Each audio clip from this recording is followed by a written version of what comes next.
The next morning, I dealt with my daughter's generation, which is a generation that I feel like just thinks about themselves, you know?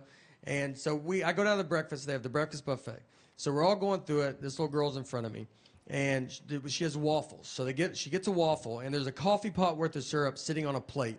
So it's like you pour it, and then you leave it back on the plate, and then you go and eat your breakfast. So she gets the syrup, and she just takes it to her table. So now the syrup's gone. And I see this happen, but no one else does. So I'm hearing other people go through, and they're asking where the syrup's at. And it's starting to become a problem. I mean, people are like, where's the syrup? And the hotel's like, I don't know. That's all the syrup we have was out there. And I know where it's at, but I'm not trying to get involved, you know? I didn't wake up and just think, I hope I get to talk to everybody this morning. I mean, when you roll out of bed, you're not like, I hope I'm about to get in the thick of it down there. So I'm just trying to say stuff as I walk by people. I'm like, maybe someone took it to their table. Look around, maybe. I just like keep going. Do you see that little girl's table over there? Maybe they have it. And no one's picking up on this, so I just have to go get it. And this girl's sitting with a bunch of her friends. So I go over to them, and I was like, hey, can we get that syrup back? That's kind of for the entire hotel. And they go, whatever. All of them. Just blew me off. And then the father in me kicks in. I go, all right, well, just a heads up, just so you guys know, I did nothing wrong, and you guys have ruined breakfast for everybody. I don't know if you've ever eaten out in public before, but do you see me over here with a tub of eggs? Do I have all the eggs? You did everything else, and for some reason you thought, I bet this is all my syrup. And where are your parents at, you know? A couple of them started crying. Felt good, to be honest. I was away for a little bit. I like to practice on other children, you know, my discipline. And to make fun of my generation, just so it doesn't seem like I'm trying to skip over, another hotel I was at, another syrup incident, actually. I mean, I'm a big fan of waffles, so syrup, I'm around syrup quite a bit. And we're at a Holiday Inn Express, so the breakfast buffet there is where they have the cereal where you turn the knob and like 4 pieces fall out. It's like how you feed a cat for a long weekend, you know? That's enough. They had batter and syrup. And so they had the waffle iron where you make it yourself. So you pour the batter on the waffle iron, you shut it, you turn it over, it locks, it cooks for 2 minutes, you turn it over, you open it, half the waffle comes off, half stays forever. That's how you eat a waffle. So I'm with my buddy of mine that's my age. So we go through, he's in front of me. Not really talking or anything, just going through. He gets to it.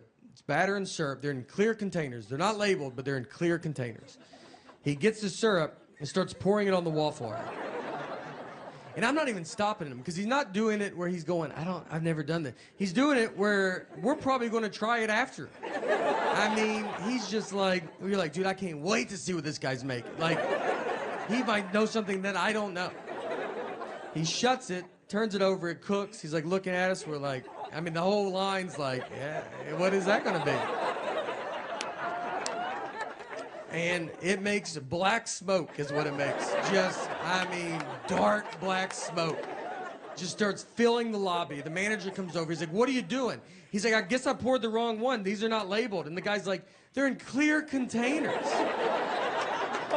Do you not know the difference of batter and syrup? And he's like, I bet it happens all the time. He goes, I've worked here my whole life and I've never seen this. So they threw the waffle iron. They just throw it away. That's what they have to do. Just throw it away. It's over. And now there's no waffle. I mean, we went from all about to get a waffle to it's upside down in a trash can. And then he just turns and looks, and it's just a line of people with that little foam plate. And just everybody's sad. I just hear someone in the back go like, I set my alarm for this. I mean, 2 guys didn't have shoes on. They go, I ran down with no shoes in that elevator. I thought I was going to miss it. So I grew up in the 80s and 90s. I was a kid in the 80s and 90s. And during the 80s and 90s, kids were getting kidnapped pretty rapidly.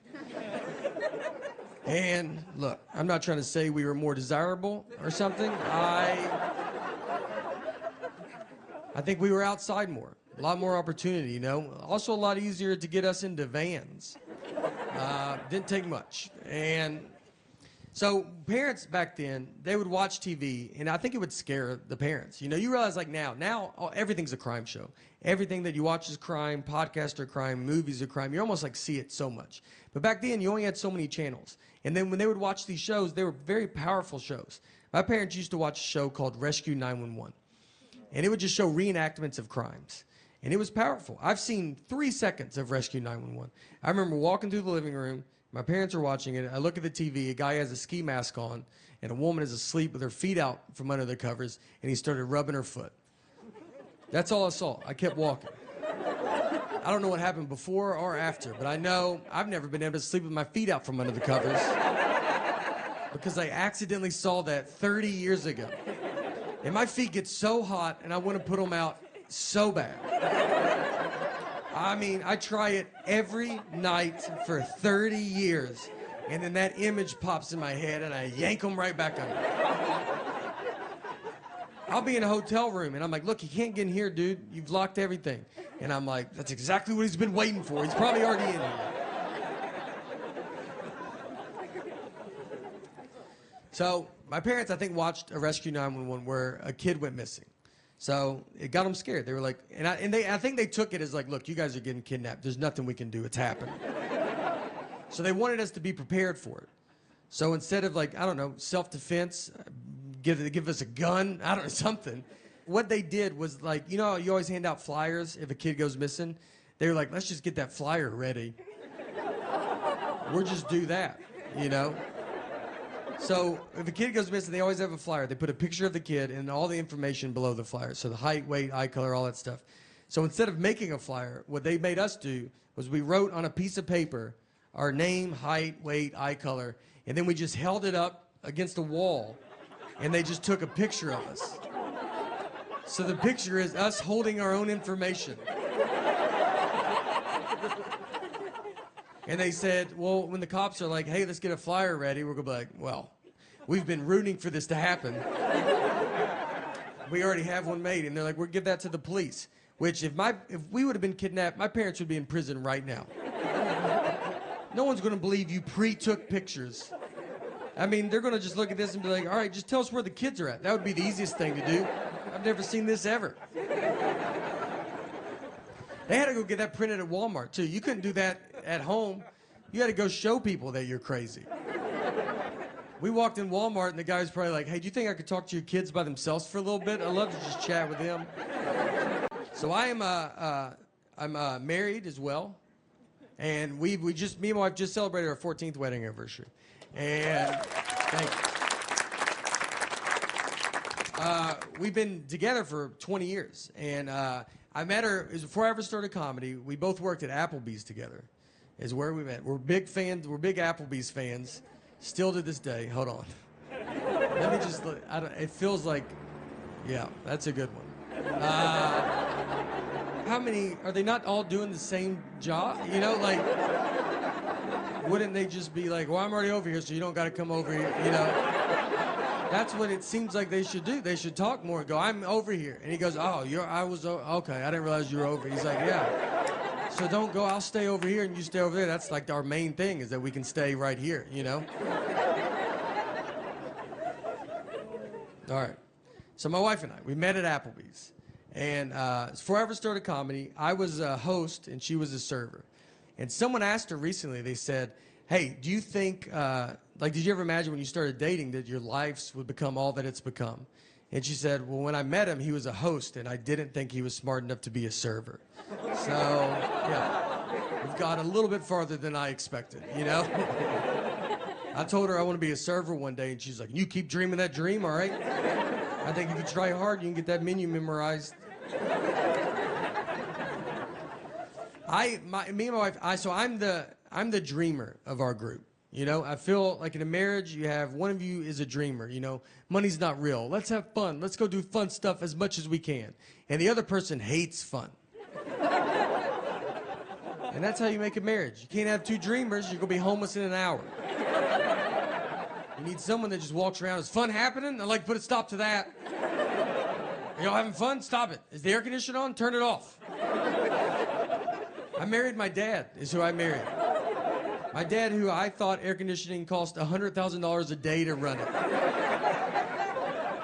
When we would be on car rides, I thought if you turned it on, your car exploded. Like just gas, you were out. We're out immediately. Did someone turn the air conditioner on? My wife's always around too, I feel. Just always like near, you know, especially if I'm at home. It's like I married a cat that I'm like, you just always on me. If I do if I go to the bathroom, she's like, I'm gonna paint the bathroom door while you're in there. I'm like, you couldn't do it later? And I had all the time to do it. I thought I'd wait till you went in, and that's when I was gonna start. If I eat something she doesn't approve of, she just pops up, man. I mean, I'll try to sneak it. I could eat an Oreo cookie in the attic at 3 a.m., and I would bet my life a light would cut on, and she'd be like, what are you doing up here? And if I questioned it, it was like, what are you doing up here? She's like, I'm always up here. This is when I do my attic stuff.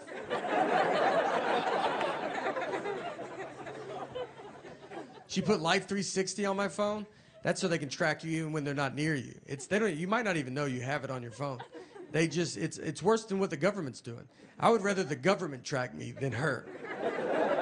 She just calls me, why are you at Krispy Kreme donuts? I'm like, look, I'm not gonna live like this, all right?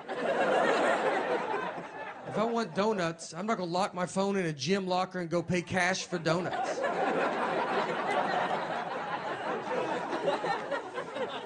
I've done it, but I'm not gonna do it every time. God forbid I go to a store she has a coupon for. I'll be walking into the parking lot, just get a call, don't buy anything, I have a coupon.